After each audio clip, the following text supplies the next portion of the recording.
Hey Thrivers, welcome back to a new season of Thrivin in Color. Today's conversation is especially important as we recognize National Black HIV/AIDS Awareness Day, a time to reflect, educate, and uplift the voices doing critical work in public health.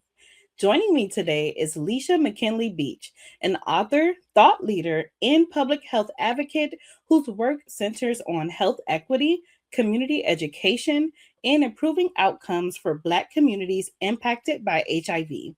Leisha is the founder and CEO of the Black Public Health Academy, and she serves as a national consultant providing training and community engagement on Black health issues, including HIV, medical mistrust, racism in public health, and cultural humility. She has been part of a national recognized initiative such as PrEP in Black America, Risk to Reasons, the Florida Department of Health's Sisters Organizing to Survive, and efforts to engage faith based communities in the HIV response across the South. Thrivers, this is a conversation rooted in awareness, advocacy, and action. And it's one you don't want to miss. Welcome, Leisha. It's truly a pleasure having you on the show today. Thank you so much for having me. Of course. So, before we get started, tell us what first drew you into public health and HIV advocacy. Sure. So I am a Florida native, graduate of the University of Florida. Go Gators. Okay.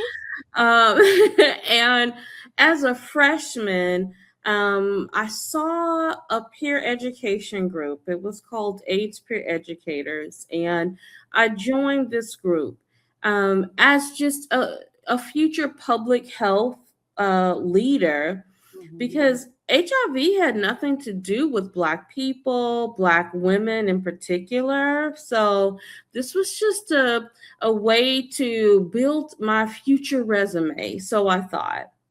And who knew that in the early 90s that we were already talking about the devastation of HIV in Black communities? I joined that peer group at 17. Today, I am now 52. So I have spent my entire adult life, my entire public health career focused on ending new HIV diagnosis. Wow, that is amazing. And 52, where, please? You are so kind. Thank you. Thank you.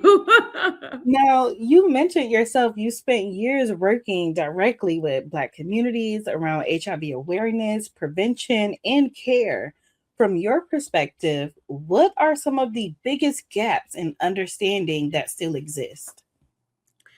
I think if I had to frame it, there are three things that still resonate as just challenges, but are extraordinary opportunities. Hmm. One of those is culture cannot be an afterthought, it has to be integrated into the healthcare plan. Yes. Right. And so that there are things that are rooted within Black culture that will influence decision making around healthcare and health services. Hmm. And our health care system as a whole has not co signed on that. Wow. The second thing would be that we have to be intentional about ensuring that individuals are a part of the healthcare team. I Hmm. don't need you to tell me that this is what I have to do or this is what I should do. What I'd love for you to say is these are your options and let us help you navigate through the Hmm. system that may work best for you. And Mm. the third thing, and it's probably one of the most critical things, is that when we look at social determinants of health, from poverty to unstable housing, all of these will impact health outcomes Mhm. for Black communities. And HIV health outcomes are no different. Wow. Everything you said definitely hits for our community, and it's so important to hear because we know that these are the things that we need, and we're glad that we have people like you out there advocating because it's definitely needed in our Black communities. Now, stigma remains a major barrier when it comes to HIV testing and treatment. How have you seen stigma show up in the community, and what helps in breaking down that stigma? Excellent, excellent question. Because, as they say in church, when it's offering time, it's like this is the part we all get to play a role in. With Mm-hmm. stigma, this is definitely a part that we all get to play a role in. Yes. Right. And so stigma shows up in different ways in different cultures and different communities. But for us, within Black communities, the way that stigma has shown up has become a barrier to people getting tested. If Mm, you do testing promotion for HIV as a individual health initiative, folks want to know, why do you need an HIV test? You're married, mm, right? Or are you out here in these streets like that? And so that mhm, type of stigma may cause individuals to decide like not to get tested. And mm, we see like there's opportunities for free testing, but if I'm going to be stigmatized because I'm trying to take control of my sexual health, I may choose just not to do it. And so, yeah, stigma has been a huge, huge barrier within our community in addressing HIV. wow. And how can we as a community really break that down? How can we make sure that people are aware, like, hey, it's okay to get tested. It's okay to go out there and know your status. Number one is, let's all acknowledge that HIV is not a moral issue, it's a health issue, Hmm. right? And so, with other health conditions, I don't know which pathway to take until I know my status. Yeah. And so, if we as a community begin to look at this as a health issue, it reduces the stigma associated with why you need to be tested. Mm, Once we know, one's HIV status, we have such extraordinary advances now mm, that we can prevent those who test negative, that they're not diagnosed with HIV. We can prevent them from contracting HIV. And wow. for those who find out that they are diagnosed with HIV, we Mm, have medication that has advanced through the years that we can help them reach what's called viral suppression, meaning that there's few copies of HIV in the body, that they're no longer transmitting HIV even to their sexual partners. And you mm, want to talk about empowerment, that's definitely an empowering moment to know that I can yes. be with the one that I love in the way that we love each other. And Hmm. there is no worry about transmission occurring. Yes, absolutely. You definitely said some powerful things there, guys. I hope you caught all of that. Now, you have led and supported programs focused on culturally responsive care. What does that look like in practice, and why does it matter so much for Black communities? Years ago, we launched a program that is still running to this day in parts of Florida. Mhm. And the program is called Sisters Organizing to Survive. And I have to mention it because all of the creatives for this long-standing initiative came from Sunshine Communications. And that's significant, right? Because even the marketing had to speak to the audience. And so seeing the Nefertiti image, queen, Black woman, Mhm. it just resonated with audiences all over the state.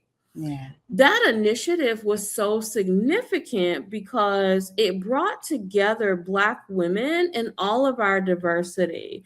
So, women of faith, women in public health, parents, women who may have been sex workers, all these folks coming together in one space talking about Mm-hmm. saving ourselves. Those Yeah. type of initiatives have a much stronger impact because it really is that FUBU approach for us, by us. It was Mm-hmm. intentionally designed that way. And so when we did SOS in Florida, that was 2008. This is Wow. 2026. And so it speaks to the power of that Yeah. type of model that has last, all what, 20 years. Mm-hmm. So, Wow, that is great. So let's talk a bit about access. Access is a recurring challenge in public health. What barriers still prevent people from getting tested, treated, or even educated about HIV, and how can communities begin to address them? access has been one of those long-standing challenges. Hmm. And what is so significant about access is that you can take a community and you can have organizations that provide HIV testing, and they may even be in walking distance of some of the communities that we want to access free testing. But when people walk in the doors and they see the images on the wall, they hear how people, the receptionist or the front staff speak to them, Yeah. that sends a very strong message that maybe this place isn't for somebody like me. And Hmm. so oftentimes when we center access, we think about proximity to healthcare facilities or to clinics. But access also means, like, how is the environment within that clinic or that facility? Is it inviting to people of color? Yeah. Does it say, right, that this is a place that is safe for you to share and disclose your sexual health needs? And Mm. unfortunately, that sometimes the answer is the environment doesn't do that. So Wow. just by having testing within a neighborhood or in walking distance doesn't always translate to access to that type of service that you need. And I do think that that's important to highlight. Absolutely. Absolutely. And now let's talk a bit about medical mistrust. When that comes in and how it continues to impact how communities engage with the systems, how can providers and institutions begin to build trust in meaningful ways? I think one of the critical parts of that relationship between provider and client is acknowledging that one's perception is their reality, right? And so, for example, if I believe that the government created HIV to kill off Black people, don't tell me that that's ridiculous, right? For Right. me to think that. Help me understand how HIV has impacted this country as a whole. And what you are offering me is an opportunity to learn my status so that I Hmm. don't fall as another statistic. You see Yeah. what just happened there? Yep. For me as a public health official, I would think, yeah, that probably just don't sound quite right. But that's not what I'm going to say to the person who's on the other side of the desk. Right. If that is their reality, then Hmm. let me navigate, let us come to some common ground to say, even in that moment, let's still just center you. right? Mm, Let me support you in finding out your status.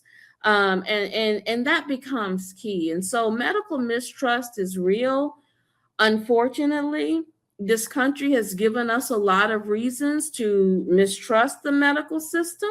mm-hmm. And we can go way beyond just Tuskegee, which is what we often talk about, like the syphilis Right. study. But we can even Mm-hmm. go back to look at Fannie Lou Hamer in Mississippi, what was known as the Mississippi appendectomy, trying to control the Black population when Black women went into hospitals and they had hysterectomies regardless of what they went in for.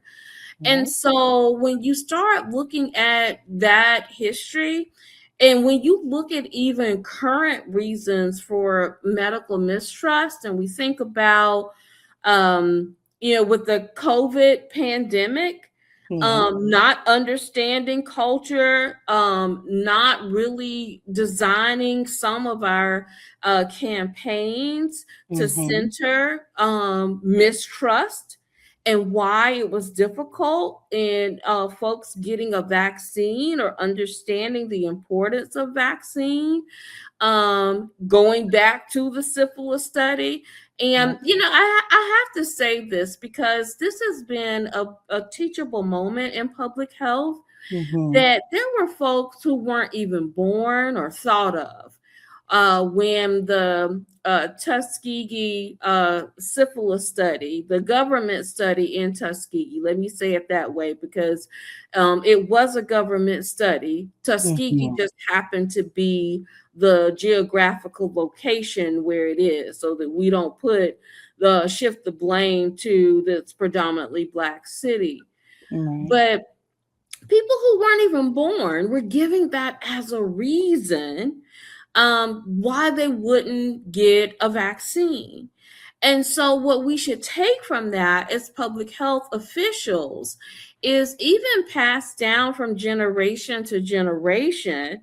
The horrific things that have been done to Black people in Yeah. public health.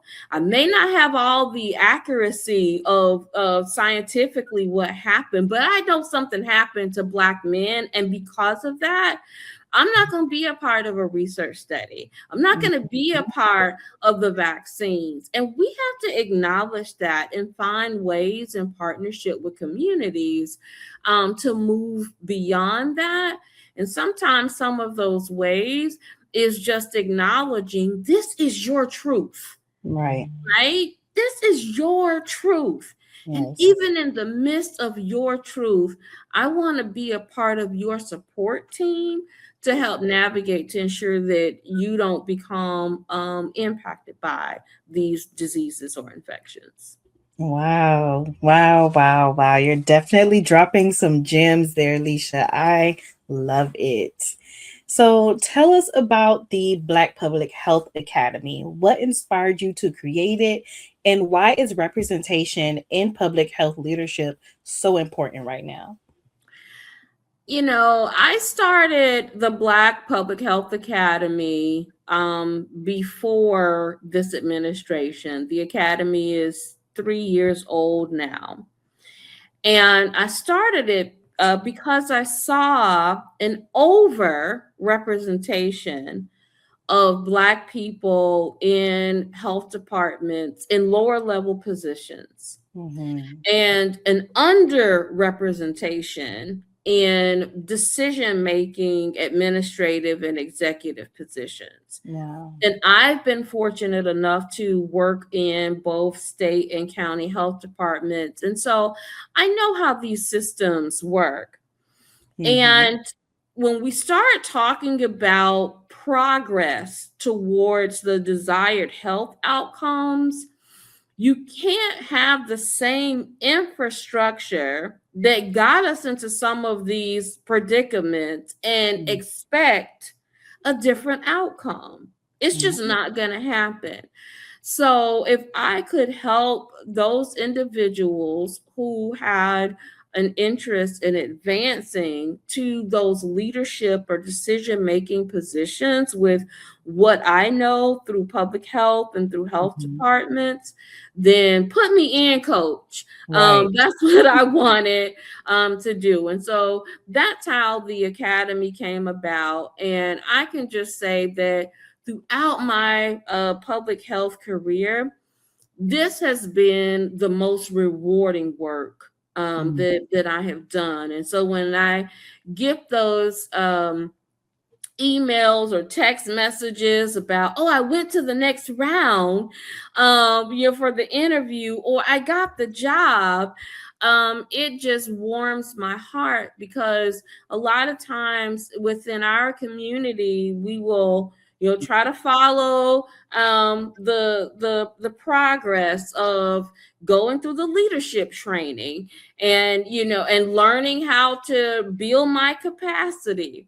And those Right. things are critical when you advance to this next level, but they're things that those type of programs don't teach, right? They don't provide the spaces to talk about code switching and what Hmm. that looks like and how that feels, Yes. as an executive or a director within the program. It doesn't talk about the disappointment and sometimes the frustration when you know what's best for your community, but superiors decide like that's not financially in the best interest of the health department. How do Mm. you navigate those conversations? Right. And so that's what the academy does. Okay. All right. I love that. If you are in public health, definitely check this out, guys. Now, National Black HIV/AIDS Awareness Day centers education and action. Why is it so important that conversations around HIV remain visible and ongoing, not just on awareness days? I'm glad that you said that, because it's more than just the awareness day. Mm-hmm. This particular observance gives us an opportunity to take a step back and reflect on the leadership within Black communities to continue to both raise awareness within our community that HIV is still very much alive and well, Yeah. and we have to continue to have strategy, design programs to promote HIV testing, treatment, care, and prevention options. And Mm-hmm. so one of those options include pre-exposure prophylaxis, known to us Mm-hmm. as PrEP. When I tell you we've come a long way, we have come a long way in Yes. HIV prevention. We are now talking about, medical strategies Mm-hmm. to prevent HIV from happening. And this could be from an injection, it can be from an oral medication. And a part of that strategy is, checking in every 3 months Mm-hmm. for most of the modalities we have for PrEP, getting tested and screened to say if this still is what's best for me. Mm. We weren't having this conversation in the 80s, or the 90s about PrEP for just general populations that could benefit from it.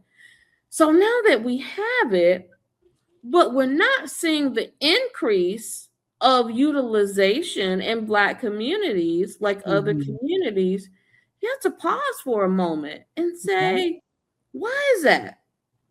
Right? Mm. Right. Some of the questions that you've already posed is addressing why that is. It is about access. It's about awareness. Mm-hmm. Just because you put out an HIV commercial and you're telling me how wonderful the medication is, that doesn't mean that I connect with it. Right. And so it is critical that we take these observance days as an opportunity to flood our communities with reminders. HIV is still here. The Yes. need to address it is still here. Mm. And you indeed may be the one that we're waiting for. And now I'm speaking to influencers, Yeah. all you TikTokers, Instagrammers that's got a gazillion followers. When they hear accurate information from you, Mm-hmm. and when you use yourself as the model, hey, I got tested today because it was National Black HIV/AIDS Awareness Day. Did you know now that it doesn't take an hour for your results to come back? I got mine back in 20 minutes. And sharing that process, Mm-hmm. it encourages other people to want to get tested because they saw you do it. Yep, that is true. Absolutely. Absolutely. Now, as someone who is deeply committed to health equity, what gives you hope about the future of HIV/AIDS prevention and education? I'm gonna be careful how I frame this. Mm-hmm. What we have experienced over the past year with the dismantling of CDC Yeah. programs and HHS and state and county health departments, it is devastating. Yeah. It's devastating to me because these are my friends, right? These are my colleagues that are unemployed and some of the most brilliant, bright minds on the planet. But I can't ignore that so much of that infrastructure Mm-hmm. wasn't serving Black communities well anyway. Mm. So if we take this moment not to see the glass as half empty, but to see it as half full, no, to see Yeah. it full and running over, Mm-hmm. could this indeed be a moment that we can build public health models that get us closer to desired outcomes for Black communities? Mm. And I hope you hear it in my voice. It excites Yes. me, Yeah. right? Sometimes you have to be at the lowest of the low to build something beautiful because Mm-hmm. there's no place to go but up. Yep. And that's where we are. And so, all of those epidemiologists and scientists and researchers and public health officials that look like me, I'm saying take this time and this moment to build those things that you've been holding off on and you presented them and they've been denied. Mm. Well, there's no infrastructure for it now. This may indeed be the time for you to build that brilliant public health program. I was sharing with my mom when there were changes that came out with the vaccines for children, and my mom is a Mm-hmm. retired nurse. And I said, we got to do something. And she said, well, I already have the list of vaccines that, all children should get. We can start sharing it with the church. They can put out the flyers about these are the vaccines that your children should be getting. Talk to Yeah. their pediatrician about it. So you see, like, not to just complain, like, oh, well, you're taking away some critical vaccines. No, we have people who have so much knowledge in this healthcare system. Let's Right. create something magnificent to Yes. still help our community. Yes, absolutely. I think if we're definitely all pulling together, we can do it. It can definitely be done. Mm-hmm. So, for individuals who may feel overwhelmed or unsure where to start, what are some practical steps they can take to prioritize their sexual health? One of the things that excites me in this day and time about sexual health is about our pleasure. Mhm. Yes, the senior citizen is talking about pleasure, right? Because when we talk about stigma Mhm. and the centering of disease only, it's like a gloom and doom prognosis. Nobody wants to be thinking about, am I going to get HIV in Mhm. those 3 fantastic minutes of pleasure that you are having in sex? Nobody wants to be, yeah, it's 3 minutes at my age. Um, right? And so we want to ensure that you enjoy every moment of that. How do Yeah. we do that? We plan ahead. How do we Mhm. start planning? We get tested, because the test is going to tell us how we move forward and what type of tools that you need to move forward. And Yeah. so when you get into those 3 moments and you're not worried about infection, just thank me for it. So Miss Leisha was right. We both know our status, or we felt that it was best that I got on PrEP because my partner is somebody who's diagnosed with HIV, or Mhm. I'm diagnosed with HIV and I found out that I am now virally suppressed and I can't pass HIV to my sexual partners. We don't have that worry anymore. So, yes, pleasure is all in for me for 2026. And let's talk about how we can navigate that for you. I mean, the testing part is definitely the first step. Absolutely. Wow, you've been dropping so many gems. I don't even know. This last question is just uh so before we close out, what message would you like the listeners to take with them today as we continue conversations around HIV AIDS awareness and community care? The most important thought or nugget of wisdom that I want people to take is that we are a beautiful community. We've Mhm. always been that way. That this is a moment that we are not going to judge each other about our sexual choices. Yeah. We are going to uplift and to support each other about our sexual journeys. Just like when we know people who have been diagnosed with cancer. I use this story quite often because I'm old enough that I remember when there was stigma around breast cancer Yeah. and people wouldn't talk about it. And people felt so ashamed. And many people, especially women, went through breast cancer in secrecy and isolation.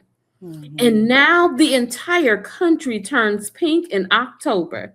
Yep. From NFL players with pink gloves on to walks. The salt shakers are pink. The salt Yeah. itself is pink. We are celebrating thriving, right? From Yep. breast cancer. I want us to do the same for our sexual health, Mhm. right?